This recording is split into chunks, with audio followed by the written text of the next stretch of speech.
रियाज़त साहब, आपकी तरफ आऊँगी। जिस तरह से आपने भी देखा होगा नीदरलैंड के सुबकदोश होने वाले प्राइम मिनिस्टर जिस तरह से साइकिल पर सवार होकर सादगी से वो घर जा रहे हैं, और यकीन पाकिस्तानी अवाम भी ये चाहती है कि उन्हें भी ऐसे देखने को मनासर मिले।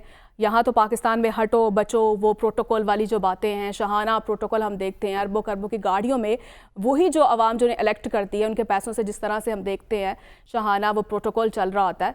तो ये जो हूटर की जो ये सियासत है, कब इससे हम बाहर निकलेंगे?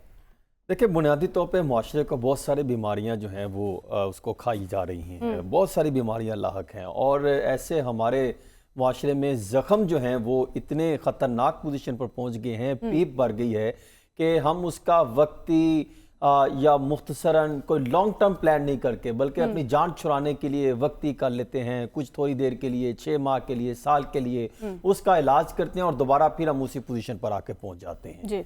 अभी दिल बराई साहब बात कर रहे थे कि तमाम सियासी जमातों को, तमाम सियासतदानों को एक होकर आगे चलना होगा, लेकिन कैसे चलेंगे? तमाम को तो जो है सिर्फ इक़्तिदार की भूख है, उनकी हवस जो है, उनका इक़्तिदार है, प्रोटोकॉल है, इसके अलावा तो और कुछ नहीं है। और इनका उठना जीना मरना सारा अशराफिया के साथ, इनके अखराजात सरकारी खजाने के साथ। और सिर्फ अगर आप देख ले कि जिस आप बता रही थी कि वहां पर का सिस्टम इतना अच्छा होता है कि कोई किसी पर शक नहीं करता, सवालात नहीं उठाते। हमारे यहाँ पे चंद एक बड़े आप अदारे उठा के देख लीजिए, उनकी परफॉर्मेंस मैं आपके सामने रखता हूँ।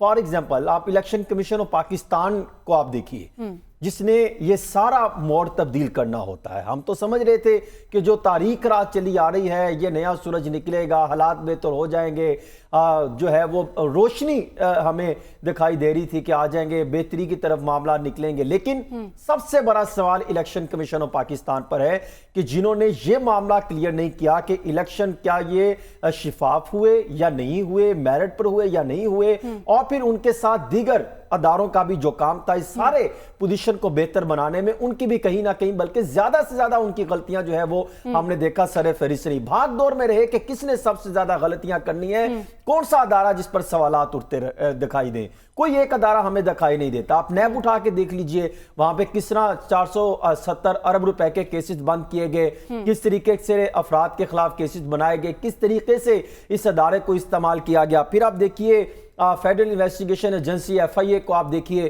सियासतदानों ने किस तरह अदारे को इस्तेमाल किया। फिर एंटी करप्शन को देखिए, कैसे गिरफ्तारियां अमल में लाई गई। अभी आप देख रहे हैं कि आजकल भी यही मामला चलता दिखाई दे रहा है, जो हम माजी में देखते थे, जो हम पिछली हुकूमतों में देखते थे, चाहे वो मुस्लिम लीग नून का दौरे हुकूमत हो, पाकिस्तान पीपल्स पार्टी फेडरल में हो, चाहे नवाज शरीफ साहब की हुकूमत हो, प्राइम इमरान खान की हुकूमत हो, या मौजूदा दौरे हुकूमत हो। हर दौर में हमने देखा यही, हमने एक जो है वो एक दूसरे के खिलाफ केसेस बनाना, उनकी गिरफ्तारियां करना, यही बना।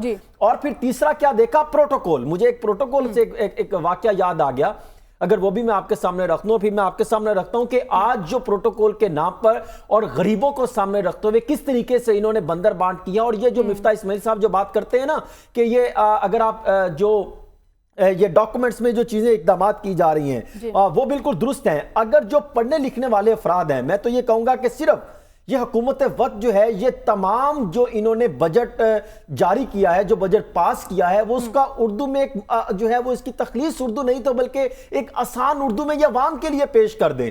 वरना हम तो करते जा रहे हैं ताकि अवाम को अंदाजा हो कि ये शराफिया किस तरीके से हुक्मरानों के साथ मिली और मिलकर कैसे बंदरबाट करते हैं। देखिए, इन्होंने सालाना, अगर मैं आपको बताऊं, प्राइम मिनिस्टर ऑफिस का जो है वो 30 करोड़ रुपए से 35 करोड़ रुपए तक जो है वो उनका जो कहा जाता है वो अखराजात बढ़ गए। फिर सालाना जो हमने ग्रांट और सब्सिडी और कर्जा माफ करने के लिए, आप तमाशा तो चेक करें, गरीब आवाम मर गई और हम निजाम तब्दीली करने के दावे करते हैं। हमारे हमसाया ममालिक में हमारे दीगर, हम जिनको हम टारगेट बनाते हैं, ये ममालिक, हम उनकी पॉलिसियां लेकर आएंगे, ये सिस्टम हम पाकिस्तान में नाफिज करेंगे, ये प्रोटोकॉल का खात्मा हम यहां पे करेंगे, ये गरीबों के लिए कफायत शारी पॉलिसी हम यहां पर इंप्लीमेंट करेंगे। करते क्या है? इन्होंने इस साल बजट में 1540 अरब रुपए सब्सिडी के नाम पे कर्जा माफ करने के लिए इन्होंने इस्तेमाल किया और इसमें कुछ ग्रांट भी दी गई। आप अंदाजा करें कैसे बेहिस किस्म के ये हुक्मरान हैं कि आइंदा माली साल के लिए इन्होंने बजट में क्या रखा है, हमने कितने शराफिया के कर्जे माफ करने हैं। उसके लिए इन्होंने 1862 ارب روپے رکھے ہیں جس میں انہوں نے گرانٹ سبسڈی اور قرضہ معاف کرنے کے لیے. پھر آگے یوریا کھاد, ابھی ایک ہم دیکھ ہی رہے تھے کہ کس طریقے سے سکینڈل آیا, 442 ارب روپے انہوں نے یوریا کھاد لی, کھاد پھر بھی سستے نہیں ہوئے, کسان رل گئے, ریٹ ان کے کیا تھے. اس سال جس سال ہم آغاز ہو گیا ہے, جس سال ہم نے 8500 ارب روپے خسارے سے آغاز کیا, اس سال انہوں نے 10 ارب روپے یوریا کھاد کے لیے رکھے ہیں. آپ اندازہ تو کریں, یعنی ان کو سبسڈی دیں گے. پھر آگے انٹیلیجنس بیورو جو ہم نے استعمال کرنی ہے ان کو استعمال کرنا ہے, سپلیمنٹری گرانٹ 35 کروڑ روپے اضافی دیے گئے. یہ ڈاکومنٹس بتا رہے, میں نہیں بتا رہا. ان کی انٹیلیجنس کو استعمال کرنا ہے کس نے؟ پرائم منسٹر نے, دیگر اداروں نے, کہ ہم نے کیسے اپوزیشن کے خلاف جو ہے عربی استعمال کرنے کے وہ ہمارے مد مقابل میں ہماری جو ہے شکایتیں نہ لے کر آئے, ہمارے وہ چیزیں کلیئر سامنے رکھیں. پھر آگے دیکھیں اپوزیشن کی بات کر رہے ہیں, جس طرح سے اپوزیشن لیڈر قومی اسمبلی عمر ایوب کے گھر پر چھاپا مارا گیا ہے, حکومت ایک طرف مذاکرات کی بات کرتی ہے, تو ایسے کیسے معاملات بڑھیں گے؟ کیا جس طرح سے چھاپا مارا گیا, کیا قانونی جو معاملات اسے مد نظر رکھا گیا؟ دیکھیں آل پارٹی کانفرنس جو بات کر رہے ہیں نا کہ آل پارٹی کانفرنس بلائیں, اور اس پہ میں اسی کی طرف آ رہا ہوں. میری اطلاع یہ ہے کہ 2 دن پہلے آل پارٹی کانفرنس کے حوالے سے یہ معاملہ طے پایا کہ اگر پاکستان تحریک انصاف کے سامنے ہم نے تمام تر جو ہے حقائق سامنے رکھ دیے, یا اپوزیشن کے سامنے یا حکومتی جماعت کے سامنے, تو پھر تو بڑا مسئلہ بن جائے گا. اب یہ معاملہ چل رہا ہے کہ ہم نے تو already apex committee national action plan میں ہر چیز سامنے آ گئی, ہمیں اب آگے کو موو کرنا چاہیے. اصل آل پارٹی کانفرنس ان معاملات کی طرف جو ہے بلانی چاہیے. کس کی طرف؟ اپوزیشن کے مسائل کی طرف. کس کی طرف؟ اداروں کو مین سٹریم میں لانے کے لیے, کفایت شاری پالیسی اپنانے کے لیے, اور اداروں کو مثبت انداز میں لانے کے لیے, اس کو ایک کنٹرول ماحول دینے کے لیے. کس کی طرف؟ ہمیں جو اشرافیہ کو نوازا جاتا ہے اس کے لیے آل پارٹی کانفرنس بلانی چاہیے.